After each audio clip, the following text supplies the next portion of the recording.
Welcome to our 2022 Pioneer 210 RD. Starting right in your back bumper here. If you just kind of reach in, pull that cap out of there.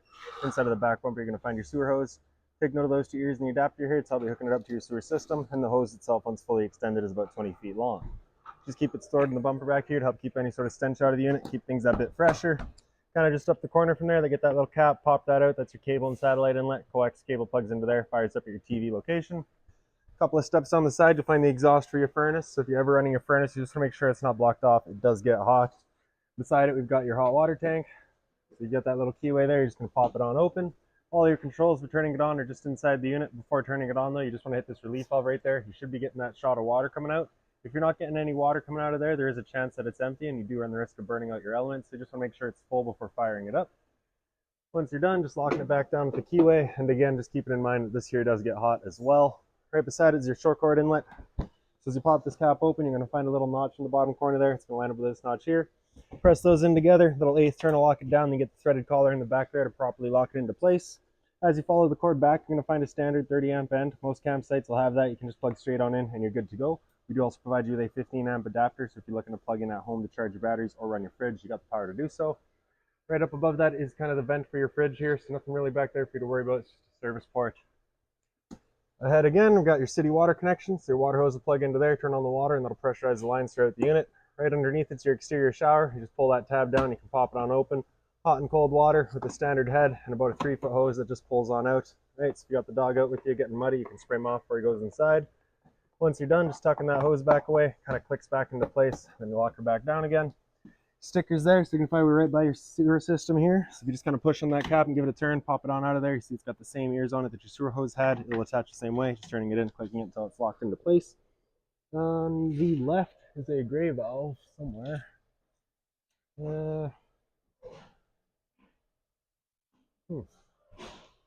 Down here somewhere. Okay, well, basically you get that valve back there. So you can see that's your black one. That's going to be controlling your black tank. Black tank is filled from your toilet. Of course, it's going to be your dirtiest water, so we'll dump that first. You'd let that drain out until it's done. And I'm going to have to figure out where this gray valve is.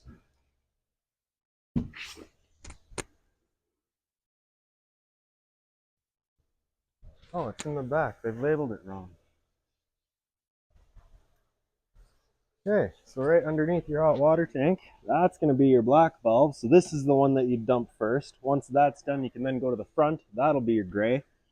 All right, works the exact same way, same sort of cap. Towards the front is your fresh water inlet. That cap right there, you're going to pop it out. Your water hose will plug into there, turn on the water, and that'll fill up your freshwater tank. You know that tank is full once it starts spitting water out of that vent right there. Down underneath, you can see we got that freshwater drain going for you already, so it's just draining out for you.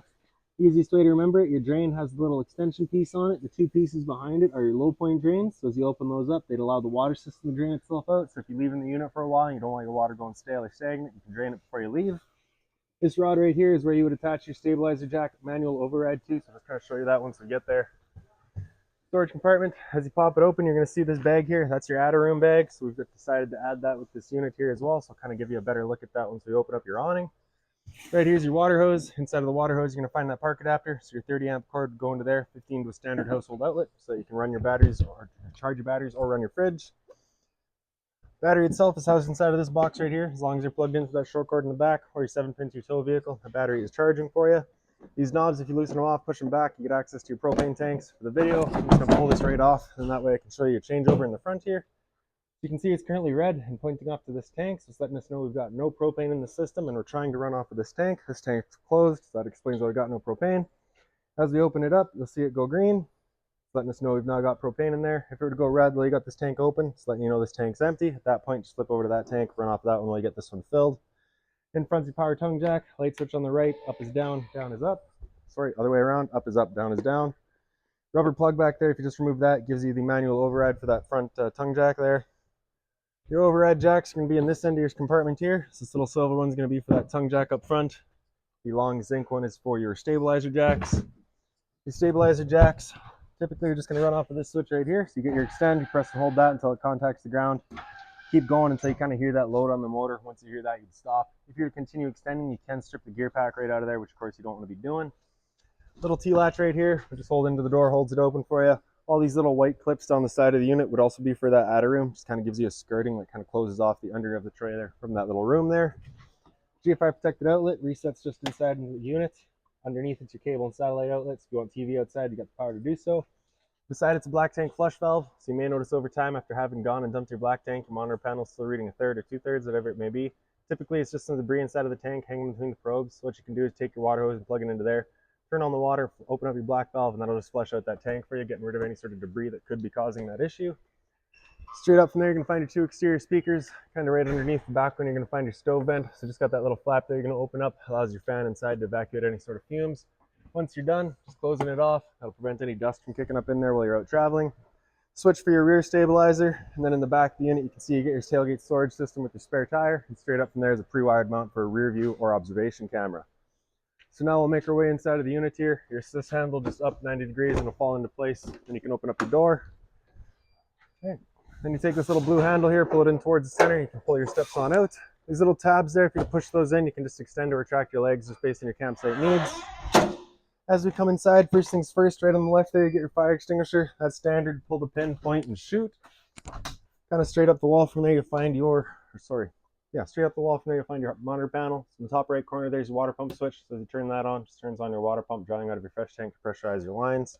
Underneath it in the middle here is your gas water heater. So you turn that switch on, turns on that little light there, letting you know the ignition sequence will start. Once that sequence is started, that light's going to go out. It's going to try that 3 times. If after the 3rd try it doesn't fire up, this light's going to come on and stay on. At that point, just off and back on to reset it.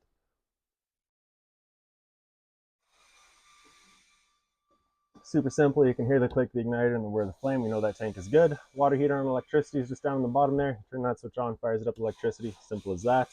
Top left, you get your monitor system. So battery there, you can see we're currently 12.3. That is a charging voltage, so that's good. Your fresh tank, as you fill that up, will go to a third, 2/3, and full. Same idea for your black and your gray. GFI protected outlet beside it, kind of down the wall from there is your LP detector. Propane's heavier than air, sits on the floor. This guy detects it and starts going off just like a smoke detector would. Up the wall from there is your light switches. The one on the left here does your interior lights. The one on the right does your awning light outside. Awning itself is on this switch here. Press and hold extend and that awning will make its way out. Once that awning is fully extended, we're going to see a little black flap come down as well as the black of the metal tube. You're also going to see the little zipper attachment for your attic room come down. Once that zipper attachment for your attic room is pointed straight down, that's when we're going to stop.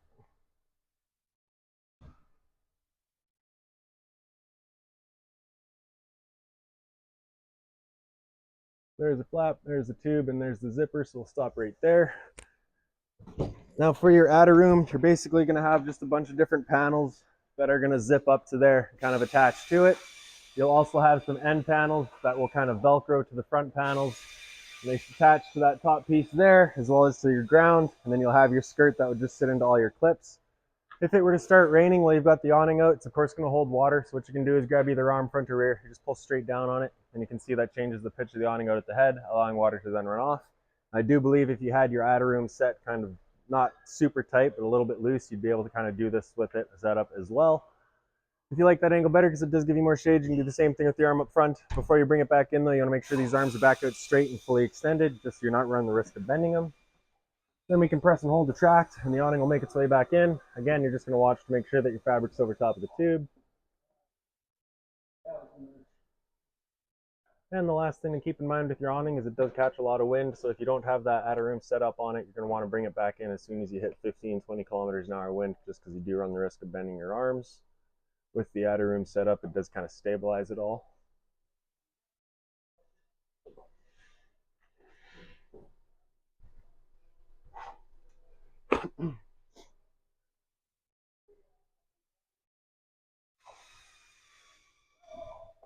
Alright, into your front bedroom here. Light switch is right up on the wall. You just get the little curtain to close it off. Straight up from there, you'll find your smoke detector. Pre-wired for Wi-Fi, so that's just right there. Blinds throughout the unit, just kind of sit wherever you leave them. In your closet space, as you open that up, you're going to find a little light back here. It's just got its own switch right in the back. It's also got a USB outlet as well as a power outlet there, and it is kind of CPAP access. If you pick up the foot of your bed, you do get access to a storage compartment. And then just while I got that up, I'll show you this panel right here. That is access to your water pump. So if you're looking to winterize the unit yourself once it comes time, it's just right in there. Same sort of closet space on this side with the CPAP access and the same light back there. Also right up in the head of the bed, little reading light there as well. When you pick up the unit, this mattress will be upgraded. You'll have a pillow top mattress. This window right here is your emergency exit. So you're taking this red tab here to get rid of the screen, take this handle there, throw it outside, hop on out. Right behind me is a TV backer, power outlet for it, as well as your cable, as well as your antenna outlet for it. Turning that antenna on is just that little button back there. You get that little green light letting you know it is turned on. And up on the wall here is your thermostats. This is just the furnace control, so without all the way over to the left there, that's it turned off. All the way over to the right, it's going to be max heat. Anywhere in the center is kind of your temp selection. Furnace is moving its air through all your floor registers. The furnace itself is right underneath here. Right. Once you're done, just all the way over to the left, you'll hear it click, and that's it then turned off. Into the bathroom. The light switch is right up on the wall there. One on the left is the light, one on the right is your ceiling vent. Open up that vent, you just turn that knob there, opens it right up. Down underneath there, you get your toilet. Flips on open, you get your flusher on the right side there. There is a shut-off valve for it as well, just if you ever needed it. GFI protected outlet, test on the bottom, reset on top. Medicine cabinets here. Hot and cold water at the sink, of course, and just kind of a little storage cubby off to the side of it. In your shower, standard head and hose, hot and cold water, of course. A little tub down there as well. Your kitchen, you get a little light above the sink here. Dual basin sink, hot and cold water, of course. Bit of storage up above it is where you're going to find that binder. That binder's got all of your owner's manuals, any remotes, anything like that for you. You're going to find right in there. Underneath the sink is some storage, as well as your drawer space. Microwave up top here, pretty standard, just like home. Down underneath, it's your range vent, your light, as well as your fan. That's that fan that you want turned on with that flap outside opened up. The bifold cover just flips on back. You can take your knob here, turn it over to the light, hit the sparker, fires right up. Once you're done, just turning it all off, letting it cool down, and then closing off that glass. And then for the oven, you're going to flip it on open, turn that knob on the right there over to pilot, press and hold it in. Then you're going to grab a lighter. And right in the back there, we can get that pilot light going. Once you have it going, you just hold the knob for another couple seconds, and you can release, and the flame will hold itself. Turn up to your desired temperature, and she fires right up. Once you're done, turn it back down just to pilot. It'll hold just the pilot light for you, but if you're going traveling, you just want to make sure it is right off. Across from there, get your fridge. So as you open that up, on the top there, you got your power control on the left. So with it at flush, that's it turned on. With this button on the right here, over flush, it's running on gas. If that check light there were to come on, it's just letting you know it hasn't fired up on gas. At that point, just off back on to reset it. If you have that button in at flush, it'll run on auto. Auto is first looking for AC power. If AC is taken away, it'll automatically flip over to gas. Freezer up top there, and your fridge down below. Temp section is just in the top right corner there. Converters underneath it. Press the top and center, it'll pop on open. You get all of your breakers in the middle. Whenever breaker breaks, it sits in the center, so just turn it off and then back on to reset it. On the right side is all of your fuses. Whenever a fuse pops, you get a little red LED right beside it, letting you know exactly which one went. These two screws here, if you can pull those out of the way, you get access to your hot water tank. You need to bypass those valves again just for winterizing. Bit of pantry space here. Then in the back, some more storage up top. Little light underneath it. This window here is emergency exit. You pull this tab towards you, slide it wide open, hop on out. Centerpiece folds down, you get some cup holders. You can also take the base, fold it all the way down to create your bed. And then in the dinette, you can see it's currently set up as the dinette. If you're to take the table, wiggle it up and out of its legs, the legs will then wiggle out of their bases. The table will then sit onto this ledge and that ledge. You'll take your back cushions to fill in the center and creates a bed. In the back here, you get your satellite and cable and satellite outlet, as well as your antenna outlet, your power outlet. HDMI cable here is hooked into the stereo. Pretty straightforward. Power button there turns it on. Power is also going to mute it. Press and hold to turn it off. Zone 1 is your inside set. Zone 2 is your outside set. Dial there is kind of your volume control. Little light above the dinette. And then just a little bit of storage here as well. So that's about it for this unit. If you've got any other questions on it, I guess we could do your air conditioner. Yeah. All right. So you get a low fan, and a low fan, and then a high fan, then low cool and high cool. So of course, low and high cool is just the difference between your fan speed. In the back here, you'll notice that your temp selection knob does have heat on it. That is heat is not going to work. We've got a dedicated furnace for that. So you're just going to be on cool typically.